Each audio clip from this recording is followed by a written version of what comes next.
Lovely. This meeting is being recorded. Perfect. Fabulous. Right. So let me share this.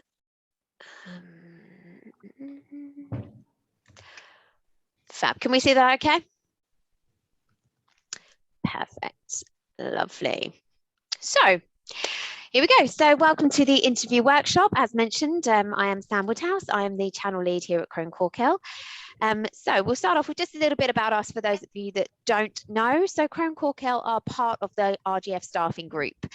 Within RGF staffing, we consist of Advantage Resourcing, which looks after finance, IT, engineering, and general sort of consulting type roles as well. We've then got Advantage XPO, which is our leading MSP and RPO provider. And then Crone Corkill, which we've been around for about 45 years, specialising in business support recruitment, so EAPA, marketing, HR. And we are part of the Recruit Group, which is one of the world's largest recruitment companies. So enough about us. Things we will cover today. So I'm going to give you just a little bit of a market update just on what's going on out there in the world of recruitment at the moment. We're going to talk about things that you should consider ahead of hiring. We're going to talk about questioning techniques that you can use to control the interview. We're going to talk about NLP at interview, other things you should prepare, how to arrange sort of feedback and how best to give feedback and prepare offers, etc.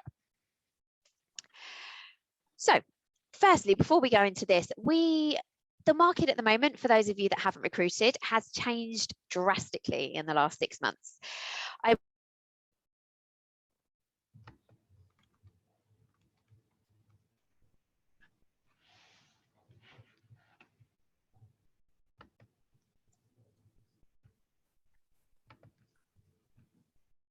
Well, I can't hear you. I don't know if it's just me.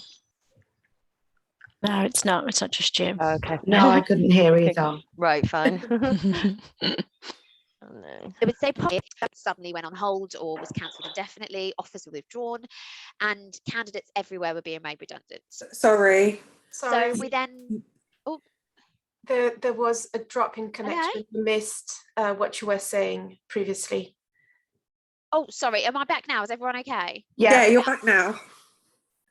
Perfect. Sorry about that. Typical, isn't it? I think it's because it's looking a little bit stormy outside my window at the moment. Sorry, where was I? So candidates and markets. So basically at the start of COVID, obviously the world fell off a cliff. You know, roles went on hold, roles were withdrawn, offers were withdrawn, candidates everywhere were being made redundant. And it stayed pretty much like that for most of 2020. 2021, I would say probably in about March, April, we started to see things starting to get a little more back to normality, or perhaps maybe people were just adjusting to working from home and the new normal, as we call it. From about July last year, however, it flipped completely on its head. The market is absolutely booming. We are completely snowed under with jobs at the moment. It's amazing, but it's very, very candidate short. Good candidates can come onto the market on Monday and have 3 or 4 offers by Friday. It's moving that quickly. And candidates are, of course, now being able to, there's a real war on talent. So companies are competing for those candidates out there. So now is a really important time to be really streamlined and really slick in your interview process. So hopefully this will help today. So considerations ahead of hiring. Have you got sign off for the role? May sound silly, but I can't tell you how many times throughout my recruitment career that I've, gone through an entire process, perhaps 3 or 4 interview stages. Client said, yeah, we want to make an offer to this candidate, just need to get sign off. You're like, okay, fine. Particularly if you're, the company you need to get sign off, or the part of the company you need to get sign off from is from a different country, this can take days, sometimes weeks, and you will lose out on candidates. So really do make sure that you've got sign off for the role and all the T's crossed and the I's dotted before you come to that. Have you got any internal candidates that might be suitable? I think this is every recruiter's bugbear. Sorry, I don't know what's happening there. Every recruiter's bugbear when you find that you've got all the way down the process and suddenly a last-minute internal applicant pops up. I think always look internally first. It saves your time, it saves your money, it saves your resources if you can recruit internally first, and it also stops any bad taste in the mouths of any candidates out there in the market. What does your interview process look like? Think about how many stages your interview process is going to be. Perhaps Perhaps look at dates that you can put in the diaries. Perhaps you've got some particularly difficult stakeholders, particularly busy people in the process, and look at how you can maybe book some dates out in their diary already.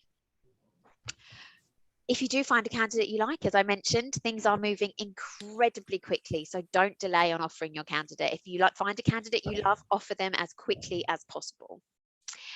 And also keep the candidates engaged ahead of their start date. So particularly if it's a candidate that's on notice, perhaps they've got a 4 or 6 week notice period, try and keep them engaged. They are going to be getting calls from other agencies. They are going to be getting, seeing roles popped up on LinkedIn.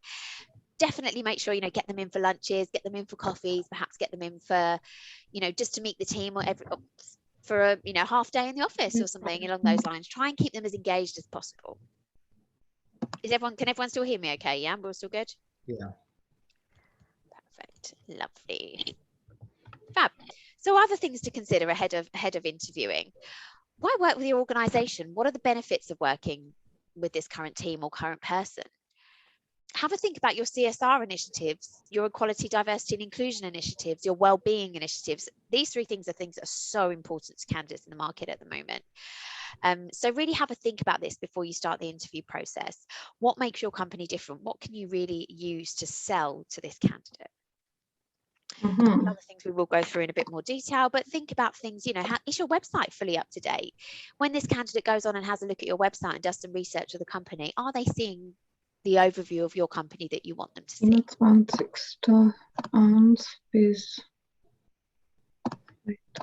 Sorry, can everyone just pop themselves on mute? Sorry, I've got getting a little bit of feedback.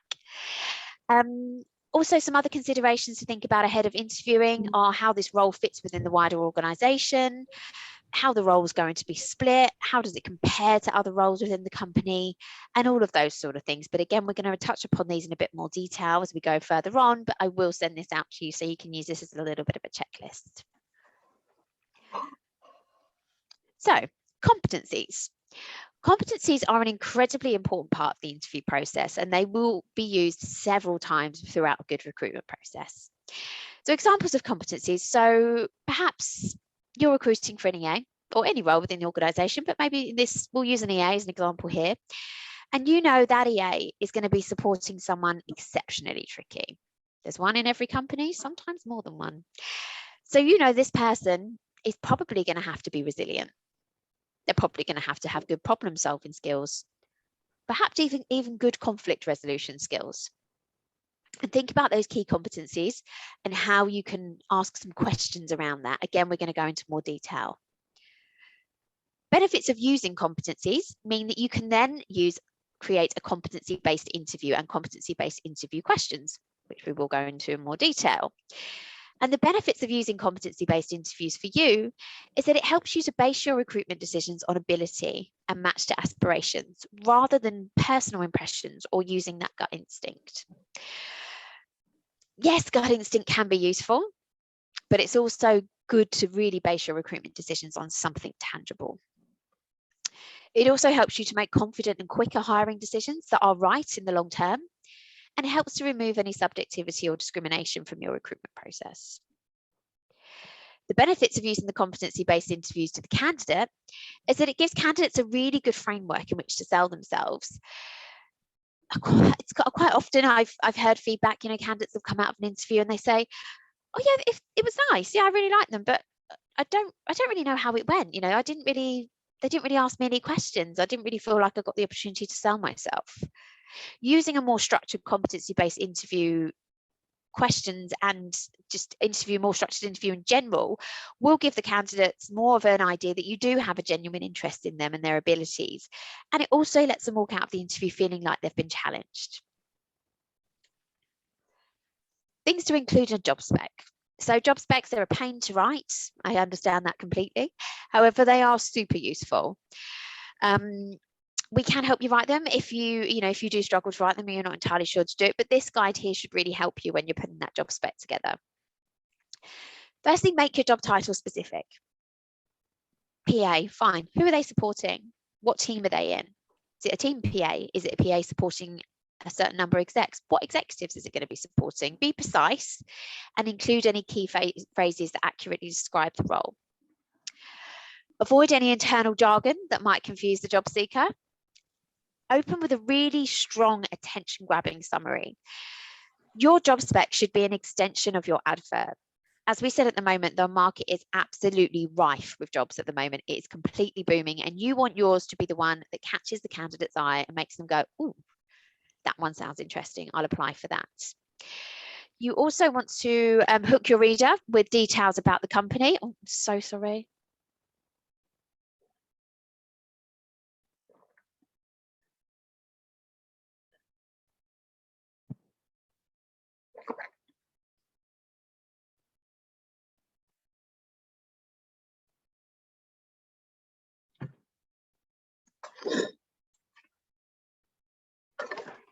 Oh, sorry, everyone. I'm back. I'm sorry. I don't know what happened there. Can you hear me?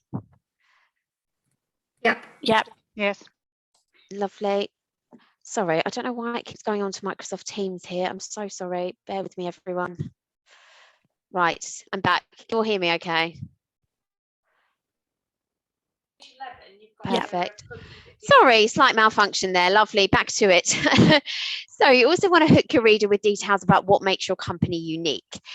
So make your job description an introduction to your company and your employer brand. Include details about your company culture and sum up why a candidate would love to work for you. You also want to outline the core responsibilities of the position. So make sure your list of responsibilities is detailed but concise, and also emphasize the duties that may be unique to your organisation.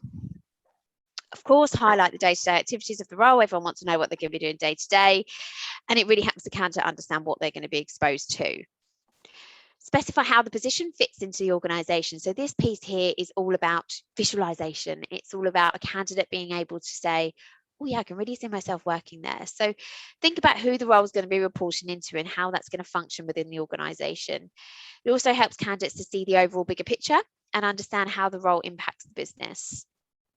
You also want to include a list of hard and soft skills in there as well. So of course, things like, if they've won any specific education, previous job experience, certifications. And then this is when you include those competencies that we spoke about earlier. These are the soft skills like your communication, problem solving, and any sort of personality traits that you envision for a successful employee. Lovely. So we've written our job spec. We've got a great one going. And then we're going to get to the actual interview part. So introduction, set up the room, even on Zoom. So hopefully many of us are starting to move back into the offices, whether it's in a hybrid or sort of fully back to the office. So think about the room that you're in. Is it comfortable? What is the temperature like? Is the aircon freezing? Is the heating booming? Try to get it on an even keel. There's nothing worse than sitting in there feeling nervous in an way in the chair. If you've got a glass office, for example, try to make sure that you sit the candidate with their back to the glass office. There's nothing more distracting than everyone staring at you as they walk past, trying to, because we know we all do, we're very nosy, aren't we? Want to see who's in the meeting room and what they might be in there for. So always try and sit the candidate with their back to any sort of windows or sort of glass walls back into the rest of the office. I say set up the room even on Zoom, even though I'm having an absolute nightmare with modern technology today, which is typical. I learned this quite early on during the first lockdown. I was interviewing a few candidates, and downstairs in my house, I have a big floor-to-ceiling radiator. Was interviewing some juniors. I probably was about two interviews in, so I would have been going for about an hour and 20 minutes or so. And I suddenly realised, as I looked above my head, that my partner had decided to dry a pair of his pants on the radiator, and I had a floating pair of pants over my head. So not ideal. So set the tone for the interview. Perhaps that you're quite a tough interviewer, or you're quite a relaxed interviewer.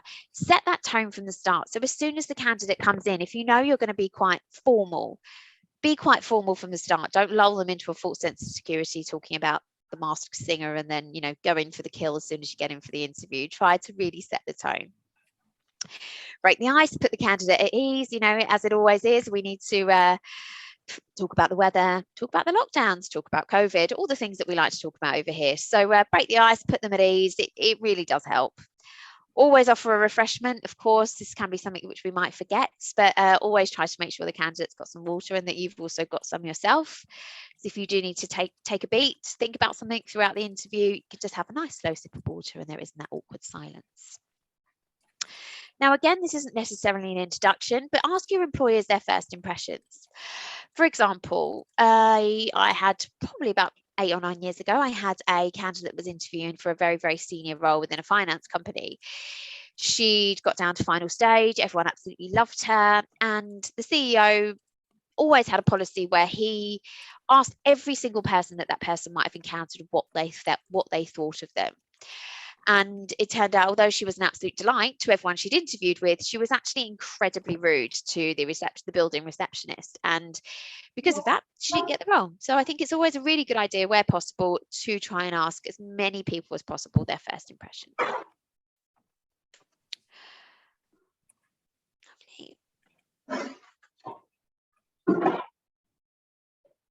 Lovely. So we're then going to go on to our questioning techniques. So open questions.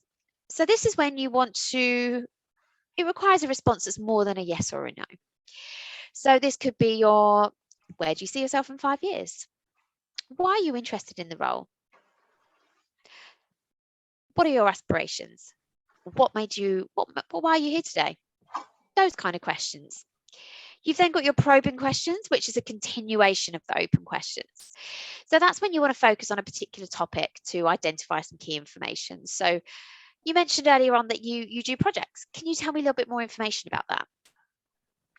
A closed question is your way of controlling the interview and redirecting the conversation. I think we've probably all either had it happen to us or actually done it ourselves and been in an interview and suddenly find yourself babbling, and you've asked them about whether they use PowerPoint and they're currently telling you about their neighbour's dog. It happens, people get nervous. So this is your way of redirecting the conversation and closing down a part of questioning. So are you telling me you do know how to use PowerPoint? Have you supported more than one person? Yeah. Questions where you pretty much are going to get those sort of yes or no answers. So an open question, open the interview, probing question, go a little bit deeper, close questions, control the interview, bring it back to where you want it. You've then got your about questions. So your about questions are a good opener to a new line of questioning. So tell me about when you've had to deal with a particularly difficult client. Give me an example of when you've had to deal with a problem in your boss's absence.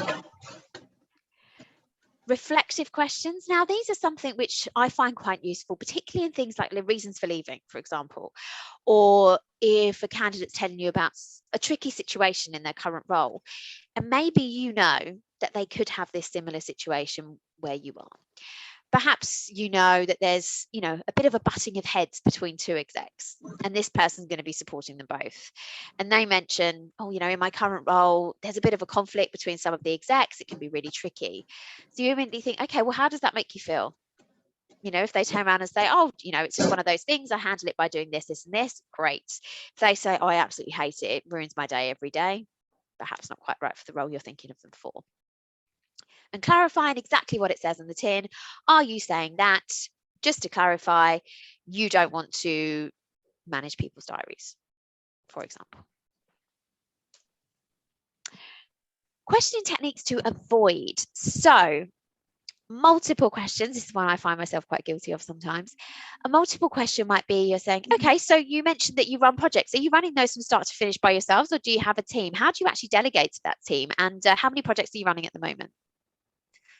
Suddenly you fired 4 questions at them in the space of 4 seconds, and you'll probably find they won't remember the first 2, will probably just about answer the last one, and you won't get all the information you need. So don't be afraid of just asking one question and stopping. Silence in an interview isn't always a bad thing.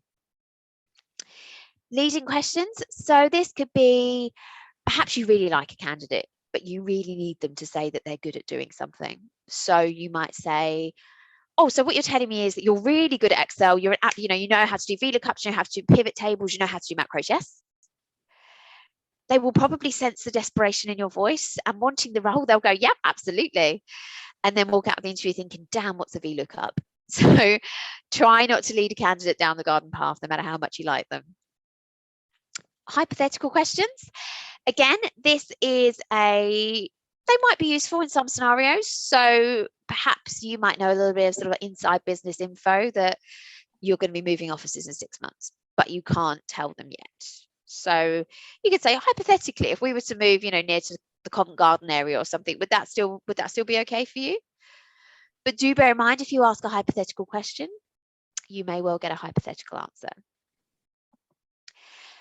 And then you have the halo or horns effect. So halo or horns isn't necessarily a question technique. It's just something we need to be really aware of throughout a recruitment process, and whether that's during the interview process, CV sifting stage, whatever. Halo and horns is your unconscious bias. It's the little voice in the back of your head that says, oh, they went to the same uni as me, great. Or, oh, they grew up there. Oh, it's not a very nice place. It's those little things that we don't even realize we have, that we need to constantly check day to day, really, not just in recruitment, but always checking that halo and horns effect, always checking that unconscious bias. Are we just hiring people that are like us? Or are we hiring people that, remind us of certain things that we like? It's something to be aware of. So we're back onto the competencies. So those competencies that we thought about before we even started to recruit, those competencies that we've put into our job spec, we're now going to put those into practice in competency-based interview questioning techniques. So a competency-based interview question would be, there are scenario-based questions. So this would be when you get to really delve a little bit deeper into actual scenarios a candidate has faced in their current role or previous roles.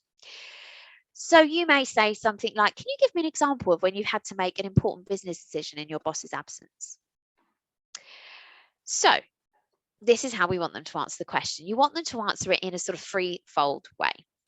So you want them to say, okay, this was the situation, and you want them to be specific. It can't be, oh, I did that every Friday because my boss was never in the office on a Friday. No, you need them to talk about one specific scenario. So what was that situation? Get them to describe the circumstances. What was their responsibility? Who else was involved? You then say what happened. So what did they specifically do or say? How did they handle any problems that came up, and how did it make them feel? And then you want to talk about the effect. So what was the outcome? How did they measure the success from that? And what lessons did they learn? What impact did they have? I would say, obviously, don't do a whole interview of competency-based interview questions, but I would say definitely throw in maybe 2, maybe 3, depending on how many key competencies you have for this particular role. Super important. And I think they also give you the opportunity to really be able to see how a candidate thinks on their feet. So NLP techniques. So for those of you that don't know, NLP is neuro-linguistic programming. So this is the study of human behavior. It's absolutely fascinating. I'm completely obsessed by it. So this is literally the tip of the iceberg. It's such a huge topic, but these are just some things that I found really useful in interviewing. Rapport. So when you first meet an interviewee, anyone in any walk of life, really, think about not only what you say, but also the gestures that you make. So the best way to build rapport with any human is to subtly mirror, acknowledge, or become attuned to them. So it could be perhaps the person speaks very quickly, perhaps they speak very slowly. Maybe they're, like me, like to use their hands a lot when they speak. Perhaps they've got a very loud voice or a very quiet voice. If you mirror them, it instantly builds rapport. It's that familiarization piece. So perhaps, you've got someone that speaks very loudly. If you also speak loudly, it's better. If you're speaking very quietly to someone who speaks very loudly, you've got an instant clash there. So someone speaking very quietly, if you lower your voice, you're going to build rapport with that person a lot quicker. Now, eye movements, this is, as a real true crime nerd that I am, this is something I became obsessed by because this is a technique that police use whilst interviewing. I don't think my partner looked me in the eye for several months after I learned this. So this is how you get away whether a person is paying attention, lying, or telling the truth. They are the most subtle eye movements, and you probably will not, it's one of those things you won't get this straight away. It took me months to really be able to see this in people. But it's really handy when you're interviewing. I find particularly if you're talking about things like reasons for leaving, perhaps, someone's not being entirely truthful about why they're leaving a company. is super useful. So if someone looks up and left, they're remembering an image. If someone looks up and right, they're creating an image or a visual fantasy. If someone looks lateral left, so level with their ears, the person's remembering a sound, a tone, or words from an experience or a memory. If the person looks lateral right, they're constructing sounds, words, possibly lying. Someone looks eyes down and left, so towards their heart, that's their internal dialogue or their inner self-talk. Someone looks down and right, that's their feelings, so both visceral and tactile. And if someone looks straight ahead, but defocused or dilated eyes, that doesn't necessarily mean they're not paying attention, which I always used to think it did. It actually means that they're probably accessing a visual memory quite quickly. So up and left, remembered imagery. Up and right, creating an image. Lateral left, the person's remembering sounds. Lateral right, constructing sounds. Eyes down and left, internal dialogue. Eyes down and right, feelings. Eyes straight ahead, a visual memory. So again, we will send this all out to you so you can all become FBI experts. But yeah, it's really interesting and something which is super useful. Again, just another little thing to consider when you're interviewing. Only 7% of communication from a human is verbal. 93% is non-verbal. So the non-verbal component is made up of 55% body language, 38% of our tone of voice, and only 7% of the actual words we say. So really think about this when you're interviewing. What is your body language saying? What is your tone of voice saying? Lovely. So we've absolutely aced the interview. We've got some amazing candidates from it. We have, we've really done a brilliant interview. We feel like we've really got the right sort of people. Always agree timelines and stick to them where possible. As we said, the market is absolutely booming at the moment. It's incredibly busy. Candidates are being snapped up left, right, and centre. So agree timelines and stick to it where possible. If you say to a candidate, we're going to get back to you on Friday, try and get back to them on Friday. And if for any reason there's a delay in the process, communication is key. Keep that candidate engaged as possible. Keep your agent informed so we can keep the candidate engaged. Always provide feedback. Now, no matter how trivial or ridiculous you think a piece of feedback might be, I'll tell you a little story here. So I had a lovely candidate, probably about 6 or so years ago, who actually, she went to an interview for me. She was probably a team assistant, about a year or so's experience. And the client called me and said, I feel really silly giving you this feedback. And I was like, no, please, any feedback is useful. Please give me some feedback. She said, she was just a bit too quiet. I was interviewing her and I couldn't really hear what she was saying. So I was like, okay, fine. So I went back to her and I was like, look, I'm really sorry. They just, you need to project your voice a little bit more. You need to be a little bit more loud. She was like, okay, fine, no worries. Went to another interview for me. Took feedback from client. They were like, oh, she was absolutely lovely, but she shouted quite a lot. I was like, okay. Bless her. No worries, no props. Went back to her again. I was like, okay, you did much better this time, but this time you shouted a bit too loudly. She's like, oh, damn it. Okay, no worries. All very Goldilocks and the Three Bears, this story. She then went to a third interview with a third client. Her pitch was perfect and she got the job. So just a little thing to say, no matter how silly you think a piece of feedback might be, it actually could really be invaluable to a candidate when they're moving on. So just give any feedback where possible. If you want to make an offer, do so as quickly as possible. As we said, at the moment, it is super busy and candidates are moving incredibly quickly. So make an offer as quickly as possible. Also, don't undercut on the offer. As I said, again, there is a lot of competition out there. There is a real war on talent at the moment. So really just make sure that the candidate feels valued by offering them what you've originally discussed. Lovely. And I think that is us. Lovely. So I'm just going to stop the recording and stop sharing for one moment.